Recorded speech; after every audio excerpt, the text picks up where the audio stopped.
my dears, how's it going? Welcome to another video. Glad to have you here. I've spent the last few weeks researching disability history and portrayal in the Shakespearean era because I'm working as a dramaturg and disability historian for a Shakespeare workshop at the moment, and I discovered that I've reached a point in my life where I'm so used to researching and writing videos that this format helps me to organize my thoughts and fill in gaps better than just like basic research does for any other method of presentation to other people. Also, if I'm going to spend several weeks learning about something in regards to disability, why am I not going to teach it for free on here as well? So here we are. If you're new here, hi, my name is Sydney. My pronouns are they, them. I am an openly queer, disabled, autistic, trans, non-binary actor, composer, disability educator, and media analyst. I already said my pronouns. I'm a white person with light brown shoulder length curly hair, and I'm wearing a white shirt with a like cream colored corset thing with pink flowers on it. I need to write these before. That's what I'm wearing. You can just see the top of my white colored shirt and the top of the straps of the corset thing. And I'm sitting in front of a gray wall with green leaves on it.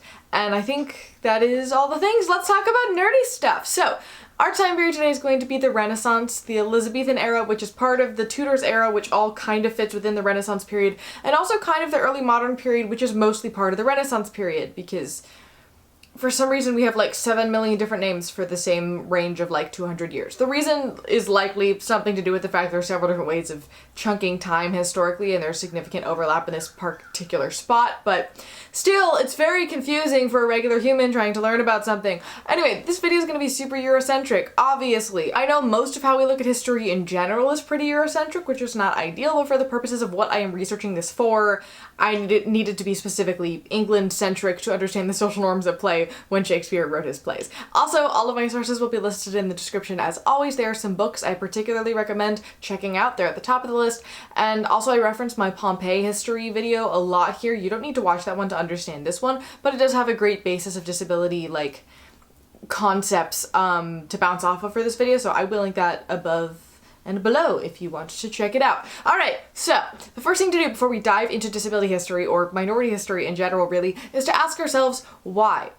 Are we looking at this to be able to point and go, wow, people like us existed back then too? Or are we looking at it to learn how another society views the concept of that minority status? And it may feel like those two things are one and the same, but the first one looks at history with a modern lens, while the second one looks at history with a historical lens. So from a dramaturgical perspective, the first lens is very unhelpful and often actively harmful because it makes us start to portray our historical characters in a modern way and not look at those characters how other characters in the show would perceive them.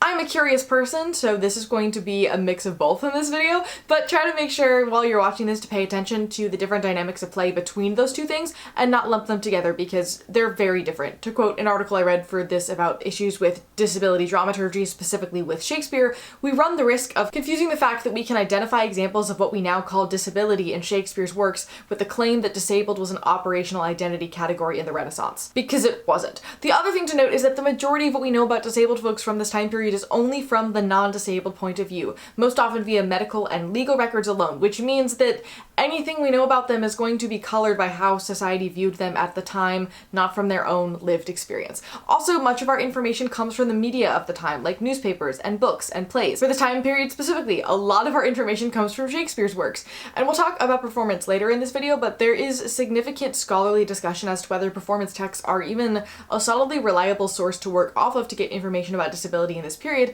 because yes, we can look at the use of language around disability in the plays to understand how colloquially words like monster or lame or crippled were used in ways that don't refer to actual disabled people, which helps us better understand how people understood these concepts and what they denoted socially and culturally. But at the same time, if we approach drama only as evidence for what was thought about disability in early modern England, we risk reducing performance into text and fictions of disability into records of what Philip Sidney calls the bare was of history, in teleological lockstep on the road to modernity. There's some big words in that quote, but basically what Williams is saying is that if we look at plays as just flat text without acknowledging that they were performed and that disability may be used as a performance tool, which we will discuss later, we risk explaining it away as a sort of stepping stone between the representation that they had then and the representation that we have now, rather than a tool to give us a more dynamic understanding of humanity and fluctuating social change. It's not just like, oh, this quote exists in this play, which means they thought this and now we think this and we are better than we were before, but a much more messy, complicated understanding of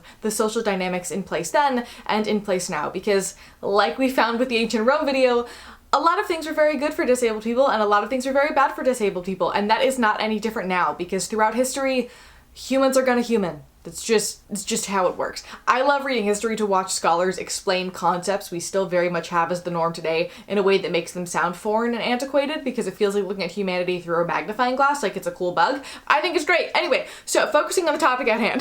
So going back to the quote from earlier about disabled as an operational identity category.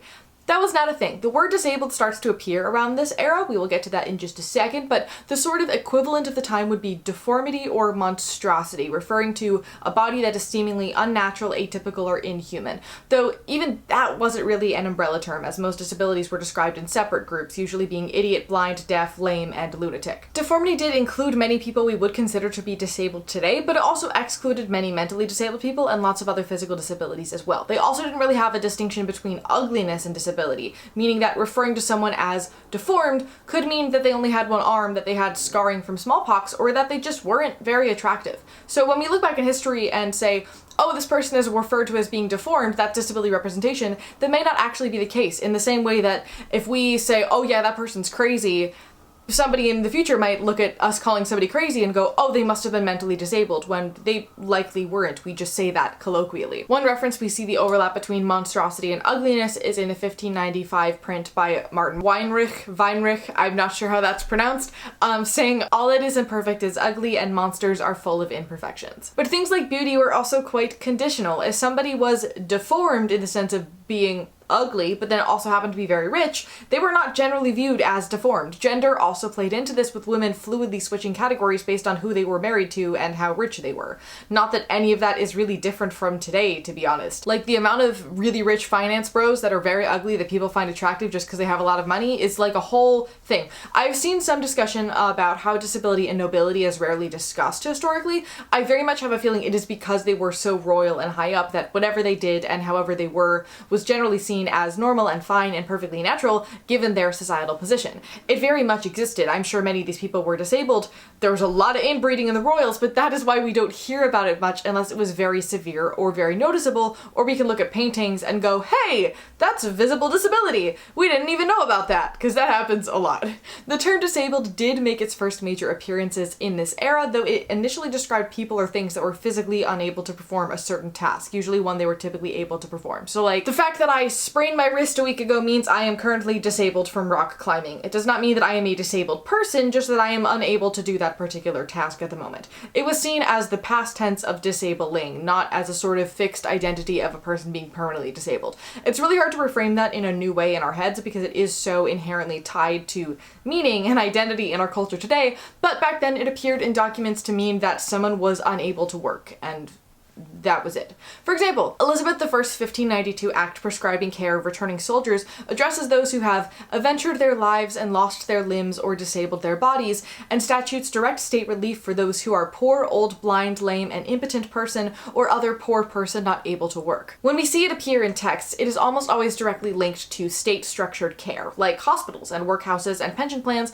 provided by the state, because that was starting to sort of be a thing by then. Which makes this time period really interesting in regards to looking at disability, because disability as a category was being created. It was created out of a necessity during the rise of capitalism. It majorly started being a social group within the Industrial Revolution in the early 1800s, but here we see the very initial creation of this category and the very slowly shifting ideals about these people. In earlier history, where people were serfs and or lived and worked on their own land, if someone moved slower or struggled with a certain task, there was some semblance of community care available. A person could make changes to how they did their job to accommodate their needs without concern of being fired from their job for being too inefficient, and easily replaced with another person. To be clear, serfdom is bad. Like, as just blanket, serfdom is bad. I'm not saying that it was good. I'm not saying this was a good time for disabled people. It was just a different time for disabled people where capitalistic ideas of required efficiency were as necessary. But as the plague happened and serfdom began to fade out and people began moving to cities and there was a spike in the population,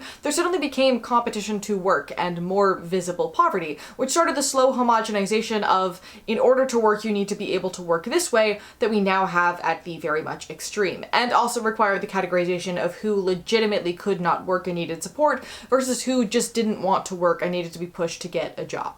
Also, in 1536, Henry VIII dissolved all monasteries, which is where the majority of hospitals were, and that meant that most of the disabled folks who had been living there and getting proper care were turned out onto the streets. Legislation also formally banned almsgiving, which is religiously giving food and clothing and whatnot to folks in need, which meant that support from the church was somewhat cut off for these people. It didn't change the overall feelings about public responsibility for these people. It also did not stop individuals from offering care to these people, but the major resources available for disabled folks at the time from the church were no longer available to them. Over time, many rich people who wanted to enhance their reputations personally paid to have hospitals built or refounded where they had formerly existed. You may remember in my History of Institutions video where we talked about how sometimes rich people would pay a lot of money to have a relative live at a hospital in a fancy wing and like live a happy life there, and then the hospital would use the rest of that money to fund the public aspects of that hospital to give free care to everybody else. Seems like this kind of majorly began during this time because of Henry VIII hating the church and wanting to give more control over to the government, which was himself.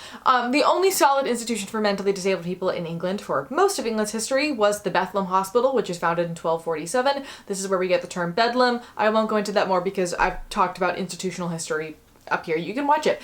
In 1552, the Poor Laws organized things a little bit more, officially making disability the legal and effectively only definition of who is allowed to receive aid from the state, though they used the word impotent rather than disabled, which meant formalizing what counted and what didn't, creating a line between the deserving poor and the undeserving poor based on who could work and who could not. Under this legislation, if you were an idiot, blind, deaf, lame, or lunatic but were able to work, you were not technically impotent and were considered to be the undeserving poor who were required to get a job.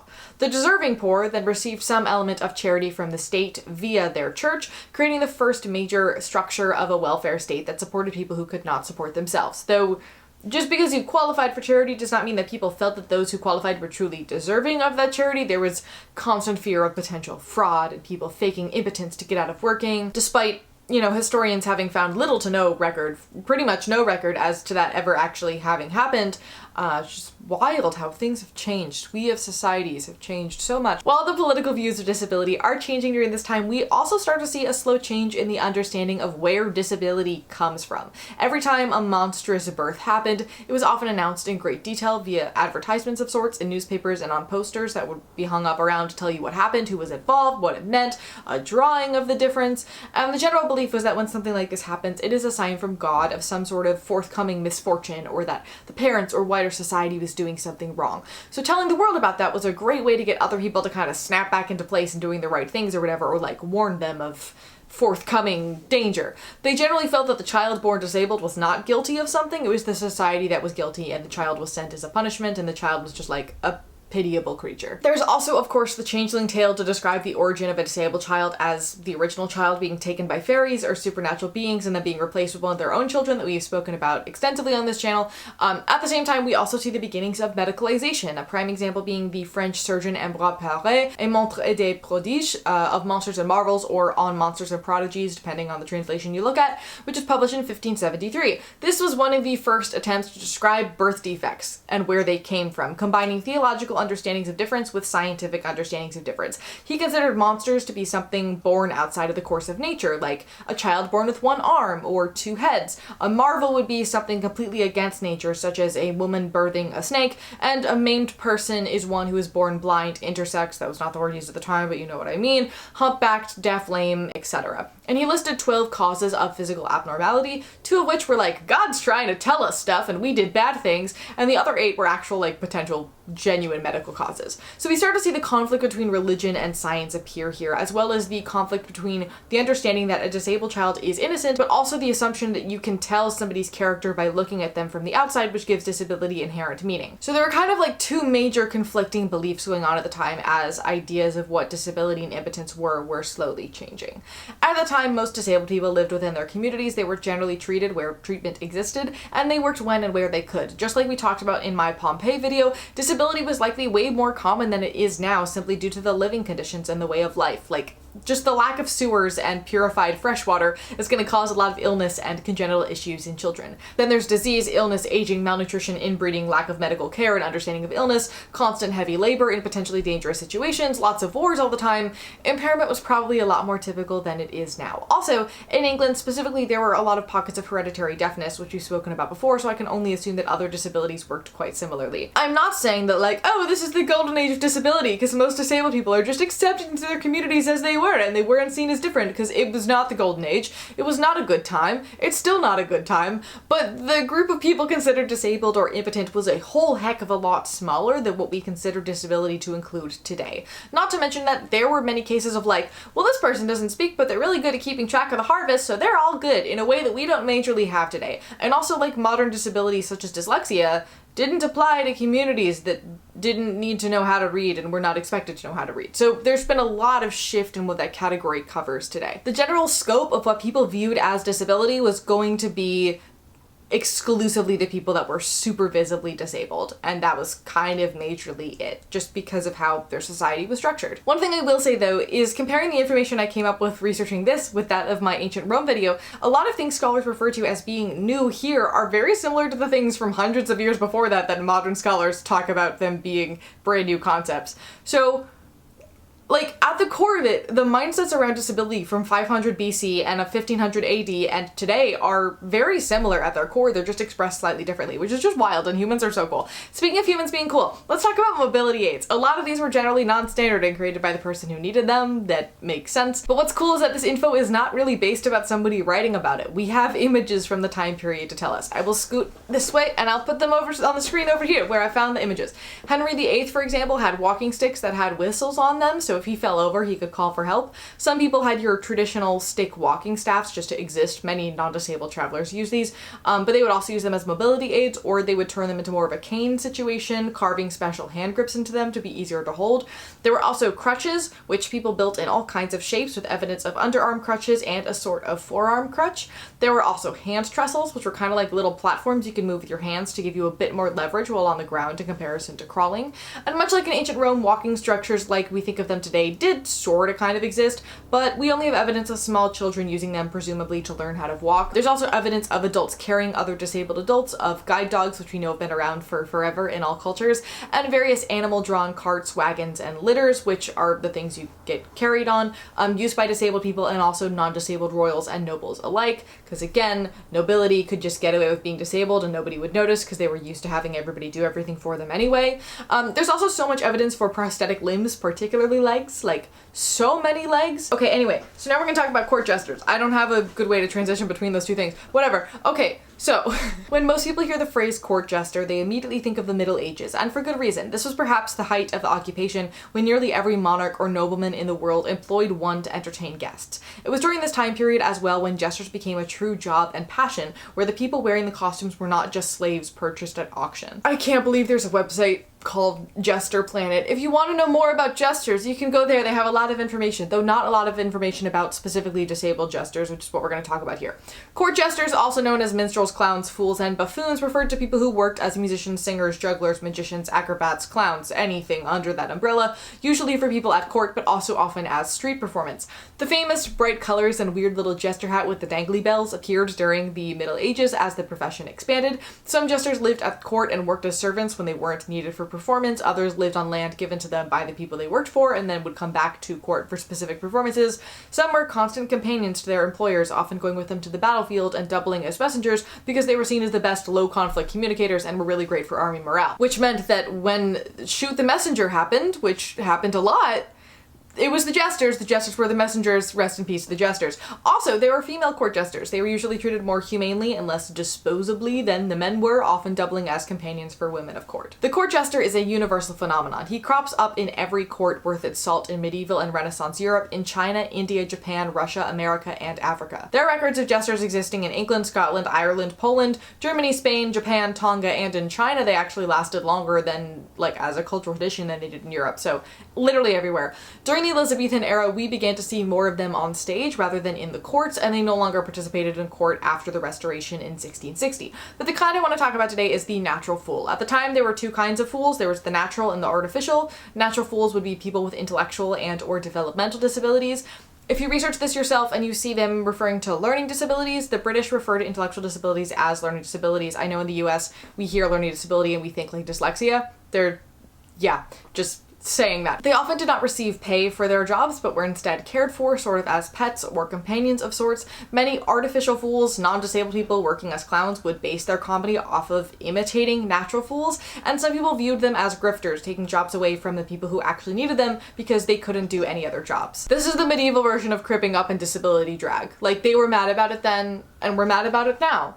Things have not changed. Henry VIII in particular had a natural fool whose name was Will Summer, who he kept with him as a companion the majority of the time. It's believed that he enjoyed spending time with Will because he was the only person in court who would give him an honest opinion because he was constantly surrounded by lots of yes men. Natural fools were considered as being closer to God and speaking God's truth. There are many reports of royals buying their mentally disabled companions the finest clothing, and they appear in many portraits along with their royal counterparts and are regularly described as like going and having meals with them and like being a part of the family. It seems to me that they were probably more like a pet than an equal companion, but that likely did depend on the ruler. There are some rulers who are particularly sought out little people as their fools, sending scouts into the country to locate them and bring them back. There was a lot of little person fetishization in this era. Like, some courts would literally collect them. It was weird. The Medicis in particular were just quite icky about it. I'm not gonna say this was necessarily a great time. It was fully slavery in the majority of cases, and we don't have reports from the point of view of these fools themselves, but in comparison to institutionalization at Bethlehem Hospital or begging on the streets, I would imagine this lifestyle was preferable, and they generally seemed loved and cared for. And it's not great, but you know, it's something. And it's also kind of cool to be able to see mentally disabled people in paintings with royalty, because in the history of disability, mentally disabled folks are consistently underrepresented, because a painting of a person with crutches is a lot easier to spot than a painting of, say, an autistic person. Like, we don't have that. But anyway, this discussion of fools brings us into the discussion of performance. I know that's not majorly needed for context here, but like, I want to talk about it and it's interesting, so it's gonna be here anyway. It is super rare to find actual disability on stage in this era. Instead, we have a ton of characters faking disabilities. Characters pretend blindness, deafness, lameness, madness, foolishness, speech impediments, profound injury, and deformity. Counterfeit disability appears in virtually every dramatic genre and is employed by every major playwright of the period and many of the minor ones as well. At the surface level, this is a problem. It made people at the time who were already very concerned about potentially fraudulently disabled people all the more likely to view us with suspicion rather than pity, particularly because in literature, this was almost always used by a character as a ploy to steal money. On stage, it was for all kinds of things, primarily money, but also love, position, power, revenge, politics, reputation, just for fun. And in general, disguise makes for a great and easy narrative tool in that it creates inherent suspense because the audience knows something that the characters on stage do not. And begging in particular has inherent theatricality to it, which makes it a really great tool for use on stage. The use of disguise, particularly with disability, also played into anxieties at the time about beginning to understand the self as something that is not fixed and solid and internal, but rather something that is constructed by environment. In a world where it is normal to look at disabled bodies and assume that the outside of the person reflects an internal person, having a character that regularly changes their outside in such a visceral, physical way, like we often see also with gender play in these shows, is very disconcerting to an audience and helps them to reflect further on the nature of their own self. There's also the fact that at the time, actors neutral, as we know it today, the idea that you can like try on and take off different identities as an actor didn't exist. So they felt like if you pretended to act like something, you might accidentally become it. Which again, performers using the extremes such as disability or gender to play with this phenomenon gave audiences the chance to think about themselves differently. In Richard Jones' 1590 preface to the play Tamburlaine by Christopher Marlowe, he referenced performers' graced deformities, referring to how actors literally deform themselves to play these characters on stage. The fact that monstrosity has to be created on stage and then can be changed argues that it is a much more fluid identity than one would think. Like, yes, it also probably existed in these plays because they were genuinely disabled people in the original cast of the plays whose disabilities they wanted to explain away or include into the text, the same way that like when we cast a non-binary person in a new Broadway show, we will change the script often around it to accommodate their gender identity. It also could be just because they wanted this character to be genuinely disabled, but it was much more likely used as a narrative device, in the same way that modern media primarily centers itself around stories of the person who doesn't fit in, and we inadvertently almost always autistic code that character to denote their difference in comparison to everybody else, which we see a lot of on stage. In Mitchell and Snyder's important account of narrative prosthesis, disability functions both as a stock feature of characterization that furnishes a distinctive idiosyncrasy to a character, and as an opportunistic metaphorical device that employs disability to spark a story about how and why that idiosyncrasy matters. Disability offers a literary strategy of marking a character as anomalous, employing her to make meaning within a story, and curing or erasing her disability for narrative closure. Much like how the films we see today affect how we view our disabled peers, looking at performance from the time either gives us some semblance of how they viewed disabled people, which is reflected in the text, or of how the media trained them to see disabled people. Likely some sort of mixture of both, as we see with media today. And we're never going to truly know, because seeing a play and reading a play are two very different things, so who knows how they actually genuinely meant it to look on stage. But I think at the end of the day, much like I have found in most of my history videos on this channel, humans are gonna human. We often have the same ideas over and over, just manifested in completely different ways, which makes the way that we try to reproduce old art in a historically accurate way very difficult, because we have to deal with the duality of how that audience would have perceived it and how that would be played to that audience, but also how our audience today would perceive it, and we have to play to them as well, which leads us to so many different options and opportunities for interpretation. I mean, you wouldn't think of like 2013 as being historical, but like when I was doing Curious Incident, 10 years after it initially opened, we had to completely reflect on how the original audience would have, you know, responded to it and how we wanted our audience to respond to it, and change that as well. Even with a 10-year difference, it was super difficult. So I can only imagine, like, you know, 700 years, like, it's not been 700 years. It is definitely, it's been like maybe 450. Math isn't my thing, history is. Art and history makes me existential though, so I'm gonna end this here before I start going off about the meaning of life. But I hope that this was interesting. I didn't realize how much of disability history is really cyclical and ties into each other, because I've studied like the 1800s and like ancient Rome and not really the in-between, and it was really interesting to see how similar all of these different cycles are. I created a playlist of my video on disability history. I tried to put the videos in historical chronological order in that, so if you want to check out more of that history, you can. It's up here. I've also linked at the top of the description. And yeah, as always, thank you for listening, thank you for learning. Remember, it is never too late to start over, and I look forward to seeing you, my dear, in the next one.